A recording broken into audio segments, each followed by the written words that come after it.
एक गांव में फातिमा नाम की एक लड़की रहा करती थी जो 10 साल की थी। वो अपनी विधवा माँ सकीना के साथ रहा करती थी। रमजान का पाक महीना शुरू होने वाला है। फातिमा और सकीना भी रोजा रखने वाले हैं। फातिमा की माँ सकीना अंधी थी और इस वजह से वो कोई भी काम नहीं कर सकती थी। फातिमा अक्सर लोगों के घरों पे सफाई करती थी और बर्तन मांजती थी और मजदूरी करके अपना घर चलाती थी। उनकी जिंदगी बहुत ही ज्यादा गरीबी में बीत रही थी। रमजान जैसे मुबारक महीने में भी उनके पास खाने के लिए कुछ नहीं था। सकीना फातिमा से कहती है, बेटी फातिमा, तू मत रख रोजा, मत रख। अल्लाह हमारी मजबूरी को जरूर समझेगा। ये क्या कह रही हैं आप अम्मी? मैं कितना भी परेशान क्यों ना रहूं, लेकिन रोजा बिल्कुल भी नहीं छोड़ूंगी। लेकिन बेटा, हम भूख से तड़प रहे हैं। ऐसे तो तू रोजा कैसे संभाल पाएगी? बीमार हो जाएगी। तू केवल मुझे रखने दे रोजा। रोजा तो मैं रखूंगी अम्मी, और वैसे भी इतना मुबारक महीना है, क्या पता अल्लाह हमारी अर्जियां सुन ले, दुआएं कबूल कर ले। ये तो तूने सही कहा, लेकिन हम रोजा खोलेंगे कैसे? घर में एक दाना भी नहीं है। आप फिक्र ना करें अम्मी, मैं कुछ करती हूँ। मैं ऐसा करती हूँ, सेठ और खाला से अपनी तनख्वाह मांगने जाती हूँ। इसके बाद फातिमा कुछ पैसों की उम्मीद में अपने सेठ और खाला के पास जाती है। क्या फातिमा, कैसे आना हुआ? तुम रोजे में मजदूरी करना चाहती हो क्या? चलो कोई नहीं, वहाँ गोडाउन में बोरियां रखी हैं। जी नहीं साहब, आप गलत समझ रहे हैं। मैं रोजे में भला कैसे मजदूरी कर सकती हूँ? अच्छा, तो क्या यहाँ भीख मांगने आई हो अपनी मनहूस शक्ल लेके? साहब, घर में खाने को कुछ नहीं है, आप मुझे मेरे पैसे दे दो। वाह भाई, कर दी दो कौड़ी की बात। काम तो ठीक से करती नहीं है और तुरंत मुंह उठा के पैसे मांगने आ गई। भिखारियों जैसे पहुंच गई अमीर से भीख मांगने। चल निकल यहाँ से, नहीं तो तुझे नौकरी से भी निकाल दूंगा। भाग। साहब, अल्लाह सब देख रहा है, मुझ पर इतना जुल्म ना करें। तेरी इतनी हिम्मत कि तू मुझसे जुबान लड़ाएगी? तुझे तेरी औकात याद दिलाने की जरूरत है। चल निकल यहाँ से, मैं तुझे नौकरी से भी निकालता हूँ। फातिमा रोती हुई वहाँ से निकल गई और फिर वो निराश होकर सड़क पर घूम रही थी। लोगों के अंदर तो दिल ही नहीं रह गया। दूसरे सेठ श्यामलाल जी के पास जाकर देखती हूँ, शायद उनमें कुछ इंसानियत बाकी हो। ऐसा सोचकर फातिमा श्यामलाल के घर पहुँची। श्यामलाल ने फातिमा को देखकर सवाल किया, अरे फातिमा, रमजान मुबारक। आपको भी मुबारक सेठ जी। हाँ हाँ, चल बता, कैसे आना हुआ? सेठ जी, इफ्तार के लिए हमारे पास कुछ नहीं है, भूखे तरस रहे हैं। आप मेरी सैलरी दे देते तो मैं कुछ खाने के लिए खरीद पाती। अरे जाओ, मैं नहीं दे सकता अभी पैसे। सेठ जी, आप मजदूरी तो इतनी करवाते हैं मगर पैसे नहीं देते। मुझे मेरे हक के पैसे दे दो ना। अरे बड़ी डीठ है तू, अभी नहीं है पैसे। जा रही है या अभी गार्ड से कहकर तुझे बाहर फेंकवाऊं? चल दफा हो यहाँ से, निकल यहाँ से। अच्छा साहब, आप पूरी सैलरी मत दो तो आधी तो दे दो। क्या बे, जाना। सेठ जी, गरीब की मजबूरी को समझो, कम से कम कुछ खाने को खरीदने के लिए पैसे तो दे दो। मैं तो जा रही हूँ सेठ जी, लेकिन अल्लाह सब देख रहा है। अरे ओ, ज्ञान मत दे, चल निकल यहाँ से। फातिमा हताश होकर सेठ श्यामलाल के घर से भी निकल गई। या अल्लाह, रहम कर हम पर। देख, तेरे बंदे भूखे तड़प रहे हैं, रोजा खोलने को भी हमारे पास कुछ नहीं है। मौला, मदद कर हमारी। अब बस तेरा ही सहारा है, बस तुझसे ही उम्मीद है। चलो आखिरी कोशिश कर ली जाए। गली वाली खाला के घर जाती हूँ, क्या पता वो मुझे मेरा वेतन दे दे। इसके बाद फातिमा खाला के घर जाकर दरवाजा खटखटाते हुए आवाज देती है, अरे ओ खाला, सुनती हो? मैं हूँ फातिमा।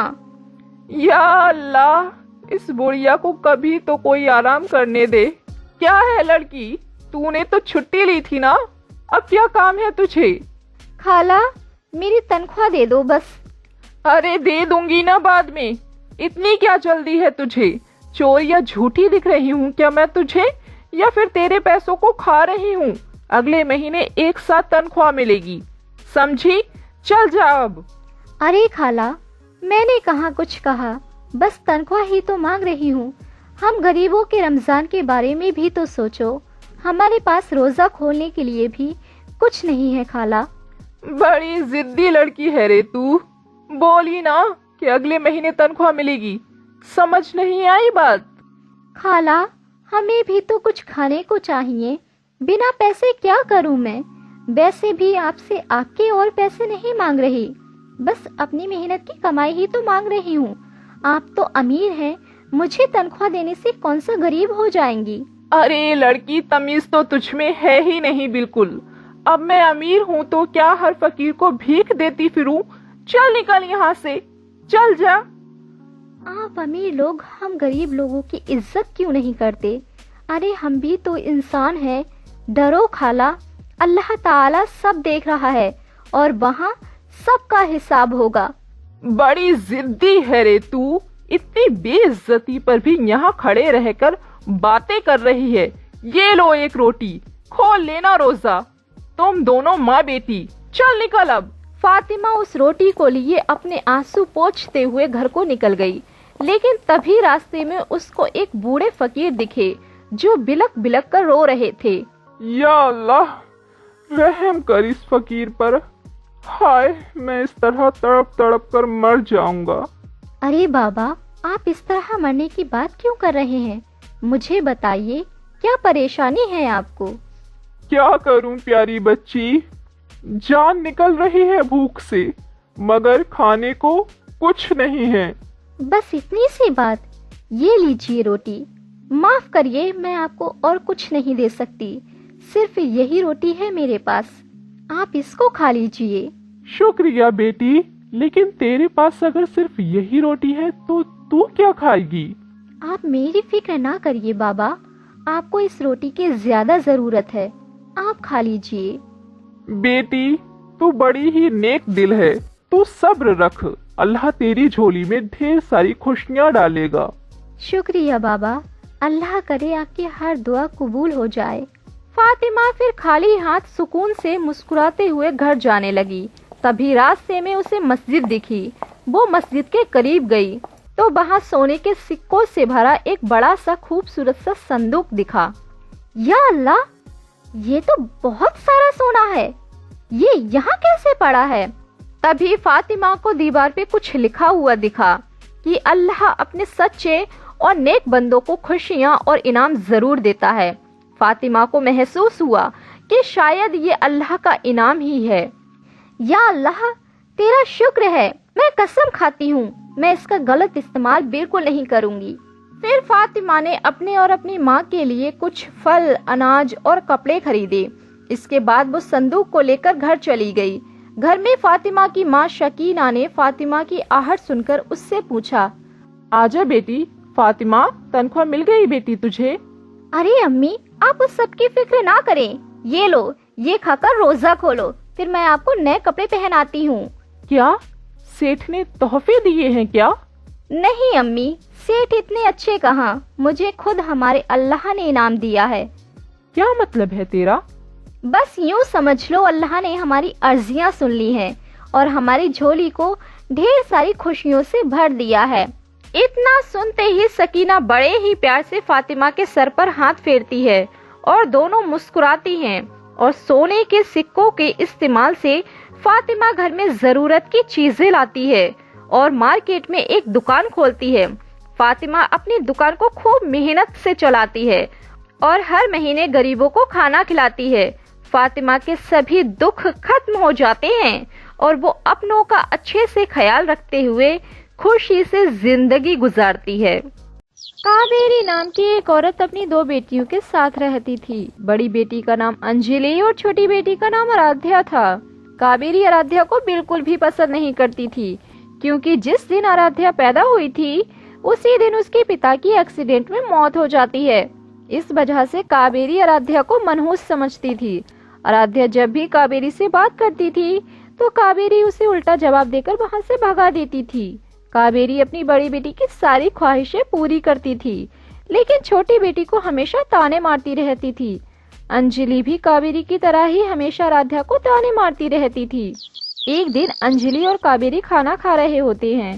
खाना खाते हुए कावेरी अंजलि से कहती है, अंजलि दिन पर दिन सूखती जा रही है। बाहर का खाना खाती है, फल भी खाया कर। नहीं मम्मी, मुझे फल अच्छे नहीं लगते। दोनों माँ बेटी बातें कर रही होती हैं, तभी थोड़ी देर बाद कावेरी आराध्या को आवाज लगाती है। आराध्या, हमने खाना खा लिया है, झूठे बर्तन किचन में ले जाके धो ले। प्लेट में थोड़ा सा खाना बचा है, तू खा लेना। उसके बाद कावेरी और अंजलि अपने अपने कमरे में चली जाती हैं। आराध्या आती है और अपने मन में सोचती है, मैं नहीं खा रही बचा खुचा, किचन में एक रोटी रखी हुई है, मैं वही खा लूंगी। उसके बाद आराध्या प्लेट में बचा हुआ थोड़ा बहुत खाना कचरे के डिब्बे में फेंक देती है और खुद एक रोटी खा लेती है। बहुत दिनों तक ऐसा ही चल रहा होता है, इसलिए आधा पेट खाने की वजह से आराध्या कमजोर होने लगती है, लेकिन फिर भी वो घर के सारे काम अकेले ही करती रहती थी। आराध्या कपड़े धो रही थी, तभी कावेरी आती है और बोलती है, अभी तक तेरे काम खत्म नहीं हुए, जंगल से लकड़ी लेने कौन जाएगा? जा पहले लकड़ी लेकर आ। आराध्या कपड़े धोना छोड़कर पहले जंगल से लकड़ी लेने चली जाती है। जंगल पहुंचकर आराध्या एक पेड़ के नीचे बैठकर रोने लगती है। माँ और दीदी मेरे साथ ऐसा क्यों करती है? मैं भी तो दीदी की तरह उनकी बेटी हूँ, फिर मेरे साथ भेदभाव क्यों? तभी आराध्या को एक आवाज आती है। वो आवाज एक बुढ़िया की थी। आराध्या, प्यारी बच्ची, क्यों रो रही हो? क्या हुआ? कौन हो आप? आपको मेरा नाम कैसे पता? मैं अपने समय की प्रसिद्ध जादूगरनी थी। अब मैं बूढ़ी हो गई हूँ, लेकिन अभी भी मैं जादू कर सकती हूँ। तुम्हें क्या हुआ, मुझे बताओ। मेरी माँ और बहन मुझसे सौतेला जैसा व्यवहार करती हैं। मैं उनके सारे काम करती हूँ, लेकिन वो दोनों कभी मुझसे सीधे मुंह बात तक नहीं करती हैं। मुझे अपना बचा कुचा खाने के लिए देती हैं। मुझे भूख लग रही होती है, लेकिन वो मुझसे पहले घर का काम करवाती हैं और खुद खाती हैं। तब मेरे लिए कुछ बचता है तो खाने के लिए देती हैं। अच्छा, तो ये बात है। वैसे तुम जंगल क्या करने आई थी? मैं हर रोज जंगल में लकड़ियाँ लेने आती हूँ और चली जाती हूँ, लेकिन आज अचानक मुझे रोना आ गया, इसलिए मैं यहाँ बैठकर रोने लगी। तुम्हें भूख लग रही है? हाँ अम्मा। अम्मा अपने जादू से वहाँ बहुत सारा खाना प्रकट कर देती है। आराध्या अपने सामने खाना देखती है तो खाने पर टूट पड़ती है और आराध्या जल्द ही सारा खाना खत्म कर देती है। खाना खाने के बाद आराध्या अम्मा का धन्यवाद करती है। जब भी तुम्हें भूख लगे तो एक बार मन में मुझे याद कर लेना, उसके बाद तुम्हारे सामने खाना आ जाएगा। इतना बोलकर अम्मा वहाँ से चली जाती हैं। आराध्या लकड़ियाँ लेकर घर वापस आ जाती है। कुछ दिन तक इसी तरह चलता रहता है। आराध्या को जब भी भूख लगती थी तो अम्मा को अपने मन में याद कर लेती थी और उसके सामने बहुत सारा खाना आ जाता था। आराध्या अब खुश खुश रहने लगी थी, इसलिए उसकी खुशी देखकर अंजलि अपने मन में सोचती है, आजकल देख रही हूँ बहुत खुश रहने लगी है ये, लेकिन ऐसा क्या हो गया? हम तो अभी भी इसके साथ वैसे ही करते हैं जैसे पहले करते थे। पहले तो सारा टाइम मुंह बना के रखती थी और अब इतना चहक रही है। एक काम करती हूँ, इस पर नजर रखना शुरू कर देती हूँ। अंजलि आराध्या पर नजर रखना शुरू कर देती है। इस तरह 2 दिन बीत जाते हैं और अंजलि देखती है कि आराध्या अपने कमरे में जाकर अपनी आंखें बंद कर लेती है और तभी उसके सामने बहुत सारा खाना आ जाता है। आराध्या खाना खाने लगती है। ये देखकर अंजलि अपने मन में सोचती है, आराध्या को जादू करना आता है क्या? अच्छा, तो ऐसे ही इतना अच्छा अच्छा खाना खाती है। मैं अभी ये सारी बातें मम्मी को बताऊंगी। अभी अंजलि कावेरी के कमरे में जाती है और उससे कहती है, मम्मी, आराध्या को जादू करना आता है, जिससे वो अपने सामने बहुत सारा खाना ले आती है। कैसी बातें कर रही है? पागल हो गई है क्या? हाँ माँ, सच्ची में मैंने अपनी आंखों से देखा है। अच्छा, ऐसी बात है। तभी मैं कुछ दिनों से इस मनहूस को घर का बचा खुचा खाता नहीं देख रही। आने दे इसे, तब बताती हूँ। थोड़ी देर बाद आराध्या आ जाती है। मनहूस, कितनी देर से आराम कर रही थी? नहीं माँ, मैं आराम नहीं कर रही थी, मैं तो अपने कमरे में कपड़े तह लगा रही थी। झूठ बोलने लगी है तू मेरे से। मैं अच्छे से जानती हूँ तू अपने कमरे में क्या करती है। नहीं माँ, मैं झूठ नहीं बोल रही। अच्छा, तो ये बता, मैं आजकल देख रही हूँ तू बचा खुचा खाना नहीं खा रही है। अगर तू घर का खाना नहीं खा रही है तो खा क्या रही है? वो माँ। कावेरी आराध्या को एक तमाचा लगा देती है। आज से तू मेरे सामने बैठकर घर का बचा खुचा खाना खाएगी। अगर तूने ऐसा नहीं किया तो बहुत पिटेगी। आराध्या रोते हुए अपने कमरे में चली जाती है। ना चाहते हुए भी उसे कावेरी के सामने बैठकर घर का बचा खुचा खाना खाना पड़ता है। इसी तरह कुछ दिन और बीत जाते हैं और वो जंगल में जाकर पेड़ के नीचे बैठकर रोने लगती है। उसी वक्त वो अम्मा फिर से आ जाती है। बेटी, आज फिर से यहाँ बैठकर रो रही हो, क्या हुआ आराध्या? आराध्या अम्मा को सारी बात बता देती है। सारी बात सुनने के बाद अम्मा आराध्या को एक छोटा सा पौधा देती है और बोलती है, बेटी, ये लो छोटा सा पौधा, इसे अपने घर के बाहर लगा देना। कुछ दिनों तक तुम इसे पानी देते रहना। अम्मा, मेरे घर के बाहर पहले से ही बहुत सारे पौधे हैं। मैंने जैसा कहा है वैसा करो, उसके बाद देखना इसका कमाल। उसके बाद अम्मा वहाँ से चली जाती है। आराध्या घर आती है और घर के बाहर मिट्टी में पौधा लगा देती है। कुछ दिन तक आराध्या पौधे में पानी डालती रहती है और अकेले में बैठकर उससे बातें करती रहती है। एक दिन आराध्या सुबह उठकर अपने कमरे की खिड़की से बाहर की तरफ देखती है। तभी उसकी नजर पेड़ पर जाती है जिसकी पत्तियां सोने और चांदी की थीं। ये देखकर आराध्या हैरान रह जाती है और ये देखकर आराध्या भागते हुए घर के बाहर आती है। यहाँ तो मैंने वही पौधा लगाया था जो अम्मा ने मुझे दिया था। लगता है इसी कमाल की बात कर रही थी वो। ये सोचकर आराध्या बहुत खुश होती है और थोड़ी देर बाद वहाँ से चली जाती है। तभी कावेरी और अंजलि की नजर भी उस पेड़ पर जाती है। मम्मी, ये देखो हमारे घर के बाहर सोने और चांदी की पत्तियों वाला पेड़। हाँ अंजलि, लगता है ये कोई चमत्कारी पेड़ है। हाँ मम्मी, मुझे भी यही लगता है, चलो बाहर चलकर देखते हैं। उसके बाद दोनों माँ बेटी पेड़ के सामने जाकर खड़ी हो जाती हैं। मम्मी, अगर हम इसकी पत्तियां बाजार में बेचेंगे तो हमारे पास बहुत सारे रुपए पैसे आ जाएंगे। चलो बहुत सारी पत्तियां तोड़ लेते हैं। उसके बाद दोनों माँ बेटी पेड़ की पत्तियां तोड़ने की कोशिश करने लगती हैं। लेकिन जैसे ही दोनों माँ बेटी पत्तियों को तोड़ने के लिए अपने हाथों को ऊपर करती हैं, लेकिन उन दोनों के हाथ पेड़ का एक पत्ता भी नहीं आता है। बहुत देर तक कोशिश करने के बाद दोनों माँ बेटी थक जाती हैं। तभी वहाँ पर आराध्या आती है और पेड़ की पत्ती तोड़ने के लिए हाथ आगे बढ़ाती है। जैसे ही आराध्या अपना हाथ आगे बढ़ाती है, पेड़ की टहनी अपने आप नीचे की ओर झुक जाती है। आराध्या एक पत्ता लेकर कावेरी को दे देती है।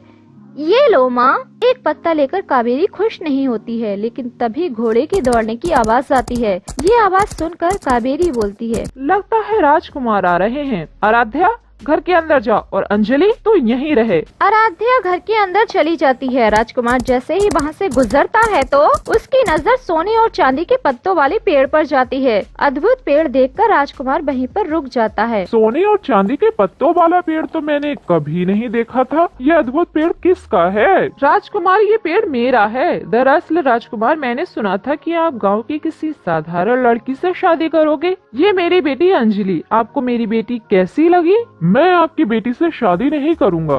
मुझे गांव की साधारण लड़की चाहिए, लेकिन मैं खूबसूरत लड़की से शादी करना चाहता हूं। पर आपकी बेटी खूबसूरत नहीं है। वैसे मुझे आपके अद्भुत पेड़ का एक पत्ता चाहिए। नहीं राजकुमार, मैं और मेरी बेटी इस पेड़ को हाथ नहीं लगा सकते हैं। राजकुमार वहाँ से चला जाता है। राजकुमार के जाने के बाद कावेरी अपनी बेटी से कहती है, वैसे तो सारा टाइम मेकअप करके रखती है, फिर अभी मेकअप क्यों नहीं करा था? मम्मी, मैं इतने सुबह सुबह मेकअप करने लग जाती क्या? कैसे बातें कर रही हो आप? तभी वहाँ पर आराध्या आ जाती है और कावेरी से बोलती है, माँ, वो जो आए थे कौन थे? तो चुप ही रहे। सुबह सुबह तेरा मुंह देख लिया ना, इसलिए राजकुमार ने मेरी बेटी को पसंद नहीं किया। ये बोलकर कावेरी अपनी बेटी के साथ वहाँ से चली जाती है। कावेरी की ये बात सुनकर आराध्या की आंखें भर आती हैं और वो वहीं पेड़ के नीचे बैठकर रोने लगती है। तभी उस पेड़ से आवाज आती है, मेरी बच्ची, रो मत, चलो अब जल्दी से अपने आंसू पोंछो। कौन है? कहीं ये आवाज पेड़ से तो नहीं आ रही है? हाँ, ये आवाज इसी पेड़ से आ रही है। बेटी, राजकुमार को मेरे पेड़ की एक पत्ती चाहिए थी। तुम पत्ती ले लो और महल जाकर राजकुमार को दे दो। उसके बाद आराध्या पेड़ से एक पत्ता ले लेती है और महल चली जाती है। आराध्या राजकुमार के कक्ष के बाहर जाती है और धीमी आवाज में बोलती है, राजकुमार बाहर आइए, मैं आपके लिए पेड़ का पत्ता लेकर आई हूँ। राजकुमार बाहर आता है। आपको पेड़ की पत्ती चाहिए थी ना? ये लीजिए, मैं आपके लिए पेड़ की पत्ती लेकर आई हूँ। राजकुमार जैसे ही आराध्या को देखता है तो उसकी नजर पेड़ की पत्ती पर जाती ही नहीं है और वो आराध्या की खूबसूरती देखता ही रहता है। राजकुमार उसी वक्त आराध्या से शादी के लिए कह देता है। ये सुनकर आराध्या रोने लगती है और अपने बारे में सारी बात राजकुमार को बता देती है। तुम रो मत, मैं तुम्हारी माँ और बहन को कारावास में डाल दूंगा। उसके 2 दिन बाद हम महल में धूमधाम से शादी कर लेंगे। नहीं राजकुमार, उन्होंने हमेशा मेरे साथ सौतेला जैसा व्यवहार किया, लेकिन मैं उन्हें अपनी माँ और बहन मानती हूँ। थोड़ी देर राजकुमार और आराध्या बातें करते हैं और उसके बाद आराध्या अपने घर आ जाती है और जादुई पेड़ को सारी बात बताती है। मैं पहले ही ये जानता था, इसलिए मैंने ये पत्तियां लेकर राजकुमार के पास जाने के लिए कहा। अब तुम राजकुमार के साथ अपनी नई जिंदगी शुरू करना। इतना बोलकर सोने और चांदी के पत्तों वाला पेड़ वहाँ से गायब हो जाता है। 2 दिन बाद राजकुमार और आराध्या की शादी हो जाती है। इस तरह आराध्या के जीवन में सब कुछ ठीक हो जाता है और वो राजकुमार के साथ हंसी खुशी जीवन व्यतीत करने लगती है।